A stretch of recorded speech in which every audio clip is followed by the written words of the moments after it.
ಕುಣಿಗಲ್ ತಾಲೂಕಿನ ಕೊತ್ತಗೆರೆ ಹೋಬಳಿಯ ಗುನ್ನಾಗರ ಗ್ರಾಮದಲ್ಲಿ ರಾಸುಗಳ ತಪಾಸಣೆ ರಾಸುಗಳ ಆರೋಗ್ಯ ಚಿಕಿತ್ಸಾ ಶಿಬಿರ ಕಾರ್ಯಕ್ರಮ ಆಯೋಜಿಸಲಾಗಿತ್ತು. ಕೃಷಿ ವಿಶ್ವವಿದ್ಯಾಲಯ ಬೆಂಗಳೂರು, ಕೃಷಿ ಮಹಾವಿದ್ಯಾಲಯ, ಜಿಕೆವಿಕೆ ಬೆಂಗಳೂರು, ಕೃಷಿ ಇಲಾಖೆ, ಕರ್ನಾಟಕ ಸರ್ಕಾರ ಇವರ ಸಂಯುಕ್ತಾಶ್ರಯದಲ್ಲಿ ಅಂತಿಮ ವರ್ಷದ ಬಿಎಸ್ಸಿ ಆನರ್ಸ್ ಕೃಷಿ, ಬಿಎಸ್ಸಿ ಕೃಷಿ ವ್ಯವಹಾರ ನಿರ್ವಹಣಾ ಸ್ಟೂಡೆಂಟ್ ಗ್ರಾಮೀಣ ಕೃಷಿ ಅನುಭವ ಕಾರ್ಯಕ್ರಮದ ಅಂಗವಾಗಿ ರಾಸು ಆರೋಗ್ಯ ಚಿಕಿತ್ಸೆ ಶಿಬಿರ ಕಾರ್ಯಕ್ರಮ ನಡೆಯಿತು. ಕಾರ್ಯಕ್ರಮದಲ್ಲಿ ಜಿಕೆವಿಕೆ ಕಾಲೇಜು ವಿದ್ಯಾರ್ಥಿಗಳು ತಾಲೂಕಿನಲ್ಲಿ 90 ದಿನಗಳ ಕಾಲ ಶಿಬಿರ ನಡೆಸುತ್ತಿದ್ದು ರೈತರಿಗೆ ಬೇಕಾದಂತಹ ಮಾಹಿತಿ ನೀಡಿದರು.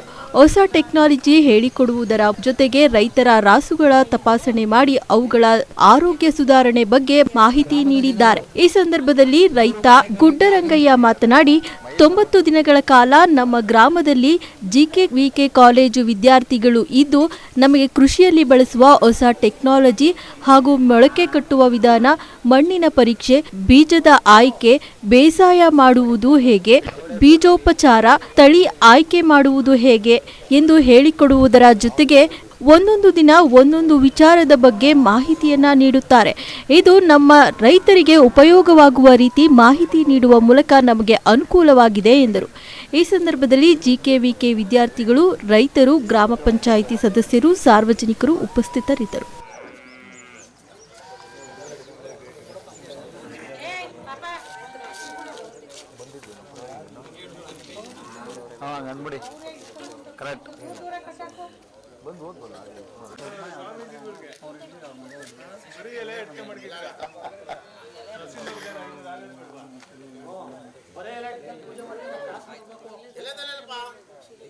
ಐತೆ ದಕ್ಷಿಣ 500 ಅಂತ ಮಡಗಿಲ್ವಲ್ಲ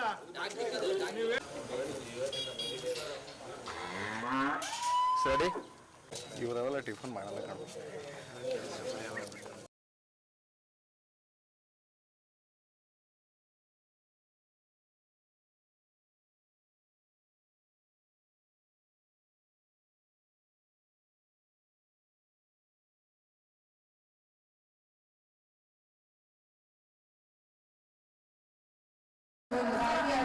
ಕಾರ್ಯಕ್ರಮವನ್ನು ಸದುಪಯೋಗಪಡಿಸಿಕೊಳ್ಳೋಣ.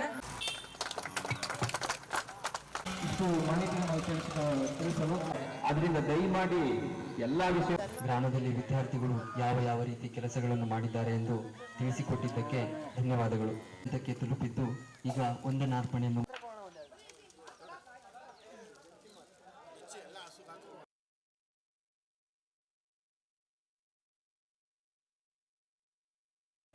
ನಮ್ಮೂರು ಕುಣಿಗಲ್ ತಾಲೂಕು ಗುನ್ನಾಗರೆ.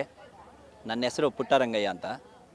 ನಮ್ಮೂರಿಗೆ ಜಿಕೆವಿಕೆ ಸ್ಟೂಡೆಂಟ್ಸ್ಗಳು ಈ ಕೃಷಿ ಕಾರ್ಯಾನುಭವ ಅಂದ್ಬಿಟ್ಟು ಒಂದು ಕಾರ್ಯಕ್ರಮನ ನಮ್ಮೂರಿಗೆ ಹಾಕ್ಕೊಂಡಿದ್ದಾರೆ.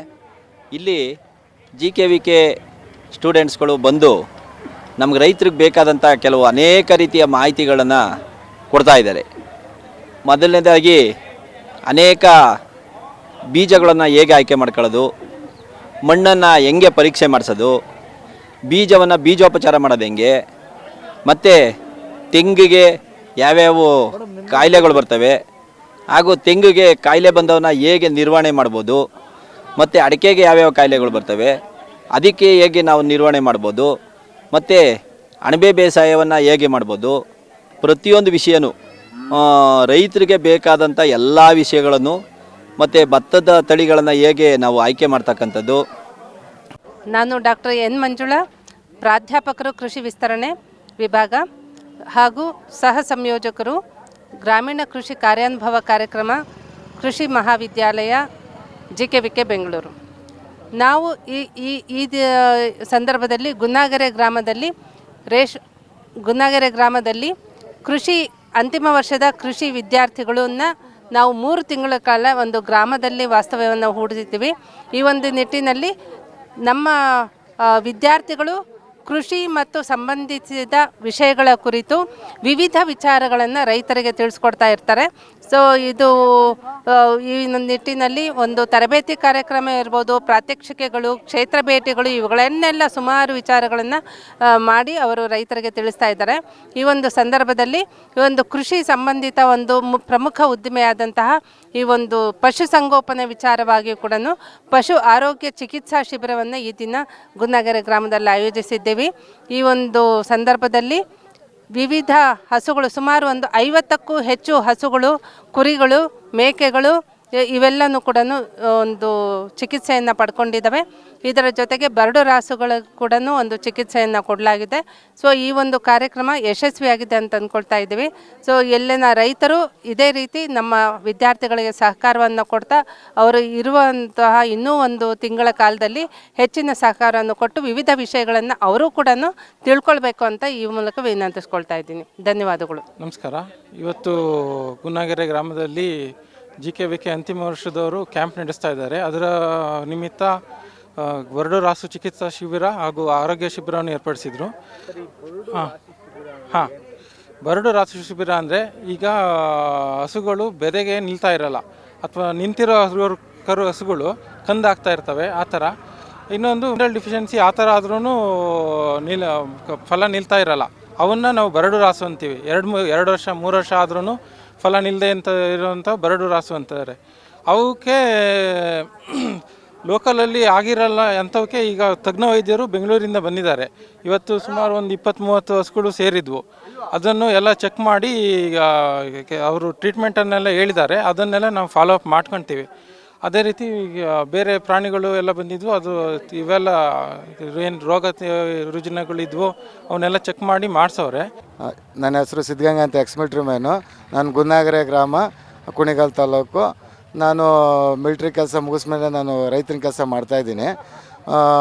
ಈಗ ಕೃಷಿ ಈ GKVK ವಿದ್ಯಾರ್ಥಿಗಳು ಹಿಂದಿನ ಒಂದು ಸಾರಿನೂ ಬಂದಿದ್ದರು. ಈಗ ಬಂದು 55 ದಿನದಿಂದ ವಾಸ್ತವ ಹೂಡಿದ್ದಾರೆ. ನಮ್ಮ ಊರಿನ ಮತ್ತು ಏನು ಅಕ್ಕಪಕ್ಕ ಇರ್ತಕ್ಕಂಥ ಹಳ್ಳಿಗಳಲ್ಲಿ ಎಲ್ಲ ಮನೆಗೂ ಭೇಟಿ ಮಾಡಿ ಅಲ್ಲಿನ ಗಿಡ ಮರಗಳನ್ನ ಮತ್ತು ಅಲ್ಲಿಂದ ಬೆಳೆಯನ್ನು, ಹಸುಗಳನ್ನ, ರಾಸುಗಳನ್ನು ಕೂಡ ಅವರು ಪರಿಶೀಲನೆ ಮಾಡಿದ್ದಾರೆ. ಅವಕ್ಕೆ ತಗುಲಿರ್ತಕ್ಕಂಥ ರೋಗಗಳೇನು, ಅವಕ್ಕೆ ಏನೇನು ಇದನ್ನು ಕೊಡಬೇಕು ಮತ್ತು ಅದಕ್ಕೆ ಬೆಳವಣಿಗೆಗೆ ಮಣ್ಣು ಪರೀಕ್ಷೆನೂ ಕೂಡ ಮಾಡಿರ್ತಾರೆ. ಆಮೇಲೆ ಗೊಬ್ಬರ ಏನು ಕೊಡಬೇಕು, ಔಷಧಿ ಏನು ಹೊಡಿಬೇಕು ಅನ್ನೋದ್ರ ಬಗ್ಗೆ ಹೇಳ್ಕೊಟ್ಟಿರ್ತಾರೆ. ಹೌದು ಸರ್, ತುಂಬ ಈ ರೀತಿ ನಮಗೆ ಇದು ಸ್ಟಾರ್ಟಾಗಿ 55 ದಿನ ಅಲ್ಲ, ಪರ್ಮನೆಂಟಾಗಿ ಕೃಷಿ ಥರ ನಮಗೆ ಬಂದು ಪ್ರತಿಯೊಂದು ಹೇಳ್ಕೊಟ್ಟಾಗ ನಮಗೇನಾಗುತ್ತೆ, ಇನ್ನೂ ಉತ್ತಮವಾದಂಥ ನಾವು ಬೆಳೆಗಳು ಬೆಳೆಯೋದಕ್ಕೆ ಹೊಸ ತಳಿ. ಹೌದು ಸರ್, ನಾನು ಕೃಷಿಯಲ್ಲಿ ಭಾಳ ಇಂಟ್ರೆಸ್ಟು. ನಾನು ಕೃಷಿಲೇ ಉನ್ನತ ಬೆಳವಣಿಗೆ ಹೊಂದಬೇಕು ಅಂತ ಸುಮಾರು 20 ವರ್ಷದಿಂದ ನಾನು ಅದನ್ನೇ ಪ್ರಯತ್ನ ಪಟ್ಟಿದ್ದೀನಿ. ಯಾಕೆಂದರೆ ನನಗೆ ಉದ್ಯೋಗಕ್ಕಿಂತ ಹೆಚ್ಚಾಗಿ ನಾನು ಸ್ವಯಂ ಉದ್ಯೋಗ ಮಾಡ್ಕೋಬೇಕು, ನನ್ನ ಟ್ಯಾಲೆಂಟನ್ನು ಉಪಯೋಗಿಸ್ಬೇಕು ಅಂತ ನಾನು ಕೃಷಿಗೆ ಬಂದೆ. ಸುಮಾರು ಬೆಳೆಗಳನ್ನು ಬೆಳೆದಿದ್ದೀನಿ ನಾನು. ಕೆಲವೊಂದು ಇದರಿಂದ ನಾನು ಅಭಿವೃದ್ಧಿನೂ ಪಡ್ಕೊಂಡಿದ್ದೀನಿ, ಇಲ್ಲ ಅಂತಲ್ಲ. ಸಮಸ್ಯೆ ಎಲ್ಲದರಲ್ಲೂ ಬರ್ತದೆ. ರೈತರಿಗೂ ಸಾಕಷ್ಟು ಸಮಸ್ಯೆ ಇದೆ, ಮಾರುಕಟ್ಟೆ ಸಮಸ್ಯೆಗಳು ಇದೆ. ಸರ್ಕಾರ ಇದು ಕೃಷಿ ಒಂದು ಉದ್ದಿಮೆ ಆಗಿರೋದ್ರಿಂದ, ಅದು ಅನ್ನ ಬಹಳ ಮುಖ್ಯವಾಗಿರೋದ್ರಿಂದ ಸರ್ಕಾರ ರೈತರ ಬಗ್ಗೆ ಹೆಚ್ಚು ಕಾಳಜಿಯನ್ನು ವಹಿಸಿ ಆ ಕೃಷಿಯನ್ನು ಬೆಳೆಸೋದಕ್ಕೆ, ಮತ್ತು ವಿದ್ಯಾರ್ಥಿಗಳು ಈಗ ಎಲ್ಲರೂ ಏನಾಗಿದ್ದಾರೆ ಅಂದರೆ ಓದ್ಬಿಟ್ಟು ಸಾಫ್ಟ್ವೇರ್ ಕಂಪ್ನಿನ ಅದೋ ಇದು ಅಂತ ಓಡೋಗೋದು ಬೇಡ. ಕೊನೆಗೆ ಅನ್ನವೂ ಬೇಕು. ಅದು ಸಾಫ್ಟ್ವೇರು 2G 4G ಅನ್ನ ಕೊಡೋಲ್ಲ, ಗಂಜಿ ಬೇಕೇ ಬೇಕು. ಆ ರೈತ ಉಳಿಬೇಕು ಅಂತಂದರೆ ಈ ರೀತಿ ಏನು ಕೃಷಿ GK ವಿದ್ಯಾರ್ಥಿಗಳು ಬಂದು ನಮಗೆ ಗಮನಕ್ಕೆ ತದ್ದು ಯಾವ್ಯಾವ ರೀತಿ ಬೆಳಿಬೇಕು, ಯಾವ ಥರ ಮಾರ್ಕೆಟಲ್ಲಿ ಮಾರಾಟ ಮಾಡಬೇಕು, ಯಾವುದಕ್ಕೆ ಇದನ್ನು ಮಾಡಬೇಕು ಅಂತ ಇದನ್ನು ಮಾಡಿಕೊಟ್ಟಿದ್ದಾರೆ. ಆ ಥರ ಕಲಿಸ್ಕೊಟ್ಟಾಗ ನಮಗೆ ಇನ್ನೂ ಭಾಳ ಅನುಕೂಲ ಆಗ್ತದೆ. ಈಗ ನೋಡಿ, ಹಾಲಿಂದು ಈಗ ಹಸುಗಳಿಗೆ ಬಂದಂಥ ಇದು ಕಾಯಿಲೆಗಳೇನು ಈ ರೀತಿ, ಮತ್ತು ಅದಕ್ಕೆ ಈ ಥರ ಯಾವುದೇ ನಮಗೆ ಇದರಿಂದ ಸಿಕ್ಕಿರಲಿಲ್ಲ ಇದುವರೆಗೂ. ಏನು ಫ್ಯಾಟ್ಗೆ ಈಗ ಕೊಟ್ಟಿದ್ದಾರಲ್ಲ, ಈ ಥರ ರೈತರುಗಳಿಗೆ ಇವ್ರು ಬಂದಮೇಲೆ ನಾವು ಇದನ್ನು ನೋಡ್ತಾ ಇರೋದು. ಇದುವರೆಗೂ ಆಚೆಗೆ ಬಂದಿರಲಿಲ್ಲ ಇವು. ಈ ರೀತಿ ವಿದ್ಯಾರ್ಥಿಗಳು ಮಾಡಿದಾಗ ನಮಗೆ ಈ ಎಷ್ಟೋ ವಿಚಾರಗಳು ನಮ್ಗೆ ಹೊರಬರ್ತಾ ಇದ್ದಾವೆ. ಈ ರೀತಿ ಅಧಿಕಾರಿಗಳು ನೋಡಿ, ವಿದ್ಯಾರ್ಥಿಗಳು ತಮ್ಮ ಕಲಿಕೆಗೋಸ್ಕರ ಈ ರೀತಿ ಎಲ್ಲ ಮಾಡ್ತಾಯಿದ್ದಾರೆ ಅಂದಮೇಲೆ ಅಧಿಕಾರಿಗಳು ಕೂಡ ಬಂದು ರೈತರಿಗಾಗಿರ್ತಕ್ಕಂಥ ಸಮಸ್ಯೆ ಏನು, ಮಳೆ ಆಗಿದೆಯಾ, ಬೆಳೆ ಏನಾಗಿದೆ, ಅದು ರೋಗ ಇದೆಯಾ, ಮಾರ್ಕೆಟ್ ಏನಾಗಿದೆ, ರೈತರಿಗೆ ಬರ್ತಕ್ಕಂಥ ಸಮಸ್ಯೆಗಳೇನು, ಹೊಸ ತಳಿಗಳೇನನ್ನ ಕಳಿಸ್ಕೊಡ್ಬೋದು ನಾವು, ರೈತನನ್ನು ಕೂಡ ನಾವು ಬೆಳವಣಿಗೆ ಹಂತಕ್ಕೆ ತೊಗೊಂಡೋಗ್ಬೋದು ಅಂತ ಅಧಿಕಾರಿಗಳು ಕೂಡ ಮತ್ತು ರಾಜಕಾರಣಿಗಳು ಈ ರೀತಿಯಲ್ಲಿ ಮಾಡಿದ್ರೆ ನಮ್ಮ ಕೃಷಿ ಹೆಚ್ಚು ಬೆಳವಣಿಗೆಯಾಗಿ 60% ಏನು ರೈತರಾಗಿರ್ತಾರೆ ಆ ರೈತರುಗಳು ಕೂಡ ನಾವು ಒಂದು ಹಂತಕ್ಕೆ ಬಂದು ನಮ್ಮ ದೇಶ ಅಭಿವೃದ್ಧಿ ಆಗಕ್ಕೆ ಸಾಧ್ಯ ಸರ್. ಎಲ್ಲರಿಗೂ ನಮಸ್ಕಾರ. ಕೃಷಿ ವಿಶ್ವವಿದ್ಯಾನಿಲಯ ಬೆಂಗಳೂರು GKVK ಅಲ್ಲಿನ ವಿದ್ಯಾರ್ಥಿಗಳಾದ ನಾವು BSc ಹಾನರ್ಸ್ ಕೃಷಿ ಮತ್ತು BSc ಹಾನರ್ಸ್ ವ್ಯವಹಾರ ನಿರ್ವಹಣೆ ವಿದ್ಯಾರ್ಥಿಗಳಾಗಿ ನಾವು ಇಂದು ತುಮಕೂರು ಜಿಲ್ಲೆ ಗುಣಿಗಲ್ ತಾಲೂಕಿನ ಕೊತ್ತಗೆರೆ ಹೋಬಳಿಯ ಗುನ್ನಾಗೆರೆ ಗ್ರಾಮದಲ್ಲಿ ಸುಮಾರು 1.5 ತಿಂಗಳಿಂದ ಇಲ್ಲಿ ನೆಲೆಸುತ್ತಿದ್ದೇವೆ. ಇಲ್ಲಿ ನಾವು ಕೃಷಿ ಅಂಗವಾಗಿ ಗ್ರಾಮೀಣ ಕೃಷಿ ಕಾರ್ಯಾನುಭವ ಕಾರ್ಯಕ್ರಮದ ಅಂಗವಾಗಿ ಇಲ್ಲಿ 1.5 ತಿಂಗಳಿಂದ ಇದ್ದು ಇಲ್ಲಿ ನಾವು ರೈತರೊಂದಿಗೆ ಕೃಷಿ ಬಗ್ಗೆ ಸಂವಾದ ನಡೆಸಿ ಮತ್ತು ನಮ್ಮ ಯೂನಿವರ್ಸಿಟಿಯಲ್ಲಿ ಏನೇನು ಹೊಸ ಸಂಶೋಧನೆಗಳು ನಡೆಯುತ್ತೆ ಅದೊಂದು ಸಂಶೋಧನೆಗಳನ್ನು ಇಲ್ಲಿನ ಗ್ರಾಮಸ್ಥರಿಗೆ ತಿಳಿಸಿ ಕೃಷಿಯಲ್ಲಿ ಅವರಿಗೆ ಇನ್ನೂ ಜಾಸ್ತಿ ಒತ್ತು ಕೊಟ್ಟು ಅವರು ಇನ್ನೂ ಒಳ್ಳೆ ಸೈಂಟಿಫಿಕ್ ಟೆಕ್ನಾಲಜಿಗಳು ಏನೇನು ಇರ್ತವೆ ಅದನ್ನು ಕೂಡ ಉಪಯೋಗ ಮಾಡಿಕೊಂಡು ಅವರು ಒಳ್ಳೊಳ್ಳೆ ತಳಿಗಳನ್ನು ಯೂಸ್ ಮಾಡಿಕೊಂಡು ಅವರು ಯಾವ ರೀತಿ ಟ್ರೆಡಿಷ್ನಲ್ ಏನು ಕೃಷಿ ಮಾಡ್ತಾ ಇದ್ದಾರೋ ಅದ್ರ ಜೊತೆಗೆ ನಮ್ಮ ಒಂದು ಸೈಂಟಿಫಿಕ್ ಆಗಿ ಕೂಡ ಅವರು ಕಲಿತು ಅದನ್ನು ಇದು ಮಾಡಿದ್ರೆ ಅವ್ರಿಗೂ ಉಪಯೋಗ ಆಗುತ್ತೆ. ಈ ಒಂದು ದಿನ ನಾವು ಇಲ್ಲಿ ಪಶು ಚಿಕಿತ್ಸಾಲಯ ಒಂದು ಕ್ಯಾಂಪ್ ಮಾಡಿದ್ದೀವಿ, ಅನಿಮಲ್ ಹೆಲ್ತ್ ಕ್ಯಾಂಪ್ ಅಂತ. ಇಲ್ಲಿಗೆ ನಮ್ಮ ಪ್ರೊಫೆಸರ್ಗಳು ಮತ್ತು ತುಮಕೂರು ಮತ್ತು ಬೆಂಗಳೂರಿನಿಂದ ಕೃಷಿ ವೈದ್ಯರು, ಕೃಷಿ ಸಂಶೋಧಕರು, ಪಶು ಸಂಶೋಧಕರು ಬಂದಿದ್ದಾರೆ, ಪಶು ವೈದ್ಯರು ಬಂದಿದ್ದಾರೆ. ಗ್ರಾಮಸ್ಥರೆಲ್ಲ ನಮಗೆ ತುಂಬ ಸಹಕಾರ ನೀಡ್ತಾ ಇದ್ದಾರೆ. ಸುಮಾರು 1.5 ತಿಂಗಳಿಂದ ಅವರೆಲ್ಲ ನಮ್ಮನ್ನು ಅವ್ರ ಮಕ್ಕಳಂತೆ ನಮ್ಮನ್ನು ತುಂಬ ಚೆನ್ನಾಗಿ ನೋಡ್ಕೊಂಡಿದ್ದಾರೆ. ಹಾಗೆ ನಾವು ಯಾವುದೇ ಒಂದು ಕಾರ್ಯಕ್ರಮ ಮಾಡಿದ್ರು ಎಲ್ಲದಕ್ಕೂ ತುಂಬ ಚೆನ್ನಾಗಿ ಭಾಗವಹಿಸಿ ತುಂಬ ಚೆನ್ನಾಗಿ ರೆಸ್ಪಾನ್ಸ್ ಕೊಡ್ತಾ ಇದ್ದಾರೆ. ಹಾಗೆ ಈ ದಿನ ಕೂಡ ಸಾಕಷ್ಟು ಸಂಖ್ಯೆಯಲ್ಲಿ ಹಸುಗಳು, ಆಡುಗಳು, ಜಾನುವಾರು ಏನೇನಿದೆಯೋ ಎಲ್ಲನೂ ಕರ್ಕೊಂಬಂದು ಟೆಸ್ಟ್ ಮಾಡಿಸಿ ಡಾಕ್ಟ್ರ್ ಹತ್ರ ಅವ್ರ ಸಮಸ್ಯೆಗಳನ್ನ ಹೇಳ್ಕೊಂಡು ನಾವೇನು ಒಂದು ಕಾರ್ಯಕ್ರಮ ಮಾಡ್ತಾ ಇದ್ವಿ ಅದರಿಂದ ತುಂಬ ಸದುಪಯೋಗನ ಪಡ್ಕೋತಾ ಇದ್ದಾರೆ. ಇದರಿಂದ ನಾವು ತುಂಬ ಕಲಿತಾ ಇದ್ದೀವಿ, ಅವರಿಂದ ನಮಗೆ ಕಲಿಯೋದು ಸಾಕಷ್ಟಿದೆ. ನಾವು ಬರೀ ಬುಕ್ಕಿಂದ ಕಲ್ತ್ಕೊಂಡ್ಬಂದಿದ್ದು, ಬಟ್ ಇಲ್ಲಿ ಪ್ರಾಕ್ಟಿಕಲಾಗಿ ಕಲಿತು ನಮಗೆ ತುಂಬಾ ಪ್ರಾಕ್ಟಿಕಲ್ ನಾಲೆಜ್ ಸಿಗ್ತಾ ಇದೆ. ಈ ಕ್ಯಾಂಪಿಂದ ನಮಗೆ ತುಂಬ ಹೆಲ್ಪ್ ಆಗ್ತಾ ಇದೆ. ಸಿಟಿಯಲ್ಲಿ ನಮಗೆ ತುಂಬ ಎಲ್ಲ ಬೆರಳಂಚಲ್ಲಿ ಸಿಗ್ತಾ ಇತ್ತು, ಬಟ್ ಇಲ್ಲಿ ಹಳ್ಳಿಯಲ್ಲಿ ಸ್ವಲ್ಪ ಹುಡುಗಿರಿಗೆ ಆಲ್ರೆಡಿ ಹಳ್ಳಿ ಅಂದಿದ ತಕ್ಷಣ ಈಗಿನ ಕಾಲದಲ್ಲಿ ಎಲ್ಲ ಹಳ್ಳಿಗಳು ಹಳ್ಳಿಯಾಗಿಲ್ಲ, ಆಲ್ರೆಡಿ ತುಂಬ ಸ್ಟ್ಯಾಂಡರ್ಡೈಸ್ ಆಗ್ತಾ ಇದ್ದಾವೆ. ಎಲ್ಲ ಮನೆಯಲ್ಲೂ ನಲ್ಲಿಗಳು ತುಂಬ ಏನು ಅಂತಾರೆ ಮಾಡರ್ನೈಸ್ ಆಗಿದ್ದಾರೆ. ಬಟ್ ಹುಡುಗಿರಿಗೆ ಸ್ವಲ್ಪ ಸವಲತ್ತುಗಳು ಚೆನ್ನಾಗಿ ಸಿಕ್ಕಿದೆ, ನಾವು ಸುಳ್ಳು ಹೇಳ್ಬಾರ್ದು.